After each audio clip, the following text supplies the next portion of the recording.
ACP Arjun சந்திராவோட வீட்டுக்கு போயிட்டு சந்திரா கிட்ட உங்களோட பசங்க இப்படி கொலைகேஸ்ல அரெஸ்ட் ஆனதுனால அவங்களோட லைஃபே போயிடுச்சு, உங்களுக்கு கொஞ்சம் கூட கஷ்டமா இல்லையான்னு கேட்க, அதுக்கு சந்திரா அது எப்படி சார் கஷ்டமா இல்லாம போகும், எனக்கும் கஷ்டமா தான் இருக்கு, ஆனா அவங்க அப்பனை கொன்னவனை அவங்க பழி வாங்கியிருக்காங்கன்னு நினைக்கிறப்போ எனக்கு ரொம்ப சந்தோஷமா இருக்கு. 10 வருஷம் என் பசங்க ஜெயில இருந்துட்டு திரும்பி வந்தாலும் அப்பனை கொன்னவனே கொன்னவங்கன்னு சொல்லி என் பசங்களை எல்லாரும் பெருமையா தான் பார்ப்பாங்க, அது எங்களுக்கு எவ்வளவு பெரிய பெருமைன்னு சொல்றாங்க. அப்பனை மாதிரி இவங்களையும் பொறுக்கி ரவுடின்னு தானே ஊர்க்காரங்க சொல்ல போறாங்கன்னு அர்ஜுன் கேட்க, அதுக்கு சந்திரா என் புருஷன் ரவுடியா இருக்கலாம், ஆனா யார் பணத்தையும் அடிச்சு புடுங்கல, யார் வயிற்றுலையும் அடிச்சு பொழப்ப நடத்தல, இருக்கிற எல்லா காசையும் ஊர் மக்களுக்காக கொடுத்து வாழ்ந்தவன். இன்னைக்கு வரைக்கும் என் குடும்பத்தை நம்பி இந்த ஊர்ல நிறைய பேர் வாழ்ந்துட்டு இருக்காங்க, இப்ப வரைக்கும் நான் தான் அவங்கள பாத்துக்கிறேன், எனக்கு அப்புறம் என் பசங்க தானே அவங்கள பாத்துக்கணும், இதெல்லாம் எவ்வளவு பெரிய விஷயம் சந்திரா கேட்க, ஆமாம்மா நீங்க சொல்றது சரிதான், உங்க புருஷன் நிறைய பேத்துக்கு நிறைய நல்லது செஞ்சிருக்காருன்னு நானும் கேள்விப்பட்டிருக்கேன், அந்த நல்லதெல்லாம் நீங்களும் இன்னமும் தொடர்ச்சியா செஞ்சுட்டு தான் வந்துட்டு இருக்கீங்க, இவ்வளவு நல்லது செஞ்ச நீங்க பசங்களை இந்த அளவுக்கு படிக்க வச்ச நீங்க பசங்க படிப்புக்கேத்த வேலைக்கு போகாம ஜெயிலுக்கு போறதுக்கு இப்படி சப்போர்ட் பண்றீங்களேன்னு அர்ஜுன் கேட்க, அதுக்கு சந்திரா படிச்சு மட்டும் என்ன பிரயோஜனம், என் பிள்ளைங்க வேலைக்குன்னு ஒரு இடத்துக்கு இன்டர்வியூக்கு போறப்ப கொலகாரனோட பையன் ரவுடியோட பையன் யாரும் வேலை கொடுக்கல, அப்பனை கொன்னவனை என் பிள்ளைங்க கொன்னுட்டாங்க பழி வாங்கிட்டாங்கன்னு பேப்பர்ல பாக்குறப்போ எனக்கு எவ்வளவு பெருமையா இருக்கு தெரியுமா சந்திரா சொல்ல, உங்க புருஷன் சங்கர கொன்ன ரத்தினத்தை நீங்க இத்தனை வருஷமா நேர்ல பாத்துட்டு இருக்கப்போ உங்களுக்கு ஒரு நாள் கூட அவனை கொல்லணும்னு தோணலையான்னு அர்ஜுன் கேட்க, அதுக்கு சந்திரா எனக்கு கொல்லணும்னு தோணி இருக்கு, ஆனா என் புருஷன் கிட்ட உன்னை கொன்னவனை நம்ம பசங்க பழி வாங்குவாங்க, நம்ம பசங்க கையால தான் ரத்னோ சாவான்னு சத்தியம் பண்ணி கொடுத்திருக்கேன், அதனாலதான் நான் அவனை எதுவும் பண்ணலன்னு சொல்றாங்க, இதுக்காக பசங்களை யூஸ் பண்ணிக்கிறது தப்பு இல்லையான்னு அர்ஜுன் கேட்க, அதுக்கு சந்திரா நான் ஒன்னும் சின்ன பசங்க கையில கத்தியை கொடுத்தோ அருவா கொடுத்தோ அனுப்பலையே, 15 வருஷம் காத்திருந்து இப்போதானே அவங்க ரத்னத்தை கொன்றிருக்காங்கன்னு சந்திரா சொல்ல, உங்களை என்னால புரிஞ்சுக்கவே முடியலன்னு அர்ஜுன் சொல்லிட்டு சந்திரா கூட ஒரு செல்ஃபி எடுத்துக்கிறாரு. அடுத்து போலீஸ் ஸ்டேஷன்ல அர்ஜுனோட டீம் அவர் ரூம்ல அவர் முன்னாடி நின்னுட்டு இருக்க, அர்ஜுன் போன்ல பிரியா எடுத்த வீடியோவை பார்த்துட்டு பரவாயில்லையே வீடியோ நல்லதா எடுத்திருக்காளன்னு பேசிட்டு இருக்க, மாசாணி அதனால கோவப்பட்டு அங்க இருந்து வெளியே போயிடுறாங்க. ராமன் பின்னாடியே போய் மாசாணியை சமாதானப்படுத்த, மாசாணி பின்ன என்னன்னே அவர் சும்மா விளையாண்டுட்டே இருக்காரு, இதுதான் கேஸ் சால்வ் பண்ற விதமா, எனக்கு சுத்தமா பிடிக்கல, நான் வேலையை விட்டு நிக்க போறேன் அப்படின்னு சொல்லிட்டு இருக்காங்க. அப்ப அர்ஜுன் அங்க வந்துட்டு மாசாணி கிட்ட, ஏன் போலீஸ்னா எப்பவுமே ஸ்டிஃபா தான் இருக்கணுமா, சிரிச்சு பேசிடக்கூடாதான்னு கேட்டுட்டு, ஓகே இப்ப கேஸை பத்தி பாக்கலாமான்னு சொல்லிட்டு அவரோட டீம் அசம்பிள் பண்ணிட்டு அர்ஜுன் அவரோட டீம் கிட்ட ரத்னத்தை கடைசியா யாரு எப்போ பார்த்தாங்கன்னு கேட்க,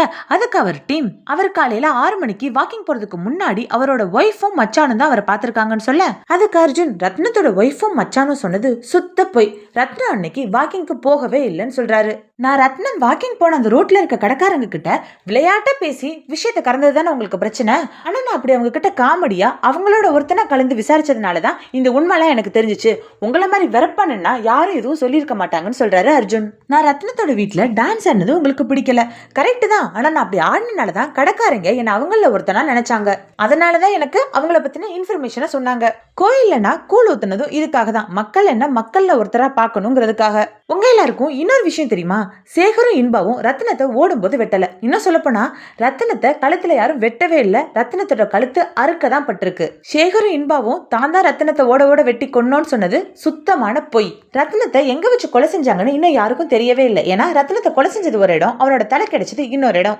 இதெல்லாம் நானும் உங்களை மாதிரி தான் விசாரிச்சேன், ஆனா கொஞ்சம் சிரிச்சுக்கிட்டே விசாரிச்சேன், இதுல என்ன தப்பு அப்படின்னு அர்ஜுன் அவங்க கிட்ட கேட்கிறாரு. அடுத்து வெற்றிமாறன் 9 மணிக்கு ஃபாரன்சிக் ஆபீசரை மீட் பண்ணுங்கிறதுக்காக அவர் வீட்டுல ரெடியாக போக, வீட்டுல கரண்ட் இல்ல, பைப்ல இருந்து தண்ணி வரல, என்ன ஆச்சுன்னு வெற்றிமாறன் யோசிச்சுட்டு இருக்கப்போ, அப்பதான் ஒருவேளை மாதங்கி பண்ண வேலையா இருக்குமோ, மாதங்கி 1 மாசத்துல துரத்தி வரேன்னு சொன்னதுக்கு ஏதாவது பண்ணிருப்பாளோன்னு சொல்லி கீழே போய் மாதங்கி வீட்டுல பார்க்க, அவங்க வீட்டுல மோட்டார் ஓடுது, கரண்ட் இருக்கு. உடனே வெற்றிமாறன் மாதங்கி கிட்ட, ஏன் எங்க வீட்டுல மட்டும் இல்லன்னு கேட்க, அதுக்கு மாதங்கி என்கிட்ட கேட்ட எனக்கு எப்படி தெரியும்னு சொல்ல, வெற்றிமாறன் ராமமூர்த்திக்கு கால் பண்ணி, சார் கீழ் வீட்டுல எல்லாம் கரண்ட் இருக்கு, எங்க வீட்டுல மட்டும் இல்ல, இவங்க தான் ஏதோ பண்ணிட்டாங்கன்னு சொல்ல, அதுக்கு ராமமூர்த்தி, சார் நான் பிளம்பரையும் எலக்ட்ரீஷியனையும் அனுப்பி வைக்கிறேன் சார், நீங்க ஏன் சார் சும்மா சும்மா அந்த பொண்ணோட சண்டை போட்டுட்டு இருக்கீங்க, விடுங்க சார்னு சொல்றாரு. மாதங்கி வெற்றிமாறன் கிட்ட, தம்பி உன்னை இந்த வீட்டை விட்டு அனுப்புறதுக்கு இந்த மாதிரி சின்ன சின்ன வேலை நான் பார்க்க மாட்டேன், அதுக்கெல்லாம் வேற பிளான் வச்சிருக்கேன்னு சொல்றாங்க. ஆனா மாதங்கி தான் வெற்றிமாறனோட மீட்டர் பாக்ஸ் ஆஃப் பண்ணி வச்சுட்டு அவருக்கு போற பைப்லைன் வாட்டரையும் கட் பண்ணி வச்சிருப்பாங்க. வெற்றிமாறன் அவர் வீட்டுக்குள்ள போறதுக்குள்ள மாதங்கி மீட்டர் பாக்ஸை ஆன் பண்ணிட்டு க்ளோஸ் பண்ணி வச்சிருந்த பைப்லைன் வால்வையும் ஓபன் பண்ணி விட்டுறாங்க. வெற்றிமாறனும் அவரோட வீட்டுக்கு போயிட்டு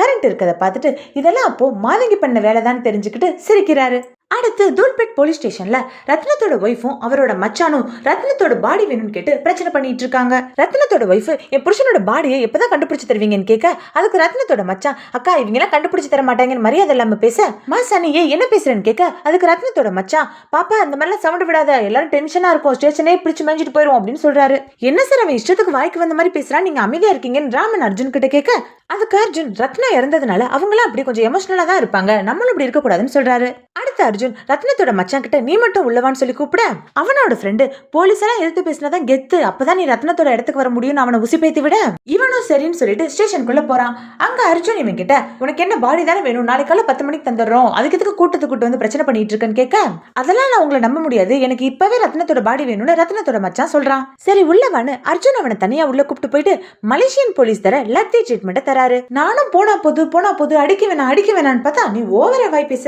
எங்க பிசியை பார்த்தா உனக்கு பாப்பா மாதிரி இருக்கா அப்படின்னு சொல்லி டிக்கிலேயே அவனை லத்தில அடின்னு அடிக்கிறாரு. இவர் இப்படி அடிக்கிறதையும் அவன் இப்படி கத்துறதையும் கேட்டு வெளியே இருக்க போலீஸ்லாம் உனக்கு நல்லா வேணும்டான்னு சொல்லி சிரிக்கிறாங்க. உள்ள செம்ம அடி வாங்கிட்டு வெளியே வந்து எதுவுமே நடக்காத மாதிரி ரத்னத்தோட மச்சான் விஜய் அவன் அக்கா கிட்டயும் அவங்க கோஷ்டி கிட்டயும் நான் போலீஸ் கிட்ட உள்ள எல்லாம் தெளிவா பேசிட்டேன், அவங்க சீக்கிரமா கண்டுபிடிச்சு தரேன்னு சொல்லிட்டாங்கன்னு சொல்லிட்டு அங்க இருந்து கிளம்புறாங்க. கிளம்புறதுக்கு முன்னாடி ரத்னத்தோட மச்சான் அர்ஜுன் கிட்ட சரி எங்க மாமாக்கு ஒரு கீப் இருக்குன்னு சொல்ல, அதுக்கு அர்ஜுன் அவ பேர் காஞ்சனா, உனக்கு அவ மேல சந்தேகம் இருக்கு அப்படிதான்னு கேட்க, அதுக்கு ரத்னத்தோட மச்சான் ஆமான்னு சொல்ல, துப்பு கொடுக்குற மூஞ்சிய பாரு, துப்பி நெகிப்பிட போறேன் சிப்ப அப்படின்னு சொல்லி அவரு அங்கிருந்து துரத்தி விட்டுறாரு. இதனால மாசாணிக்கு அர்ஜுனை பிடிக்க ஆரம்பிக்குது. அதான் ஏற்கனவே பிரியா அர்ஜுன் மேல பைத்தியமா இருக்காங்களே, அப்புறம் இதுக்கு இப்போ மாசாணிக்கும் அர்ஜுன் மேல இன்ட்ரெஸ்ட் இருக்க மாதிரி சீன் போகுது. இதோட இந்த எபிசோட் முடியுது ரசிகா. இது வரைக்கும் கொலகாரம் யாரு, அவங்க இந்த 3 பேரையும் தலையை விட்டு கொலை பண்ணிருக்கான், அந்த லாஸ்ட்ல இருந்த 2 பேர் எங்க போனாங்க, அவங்க யாரு, பையனோட போட்டோக்கு மாலை போட்டு பக்கத்துல உட்காந்து அழுதுட்டு இருந்தா அந்த அம்மா அப்பா யாரு, அந்த பையன் யாரு, அந்த பையனுக்கு என்ன ஆச்சுன்னு கேள்விகள் நிறைய இருக்க,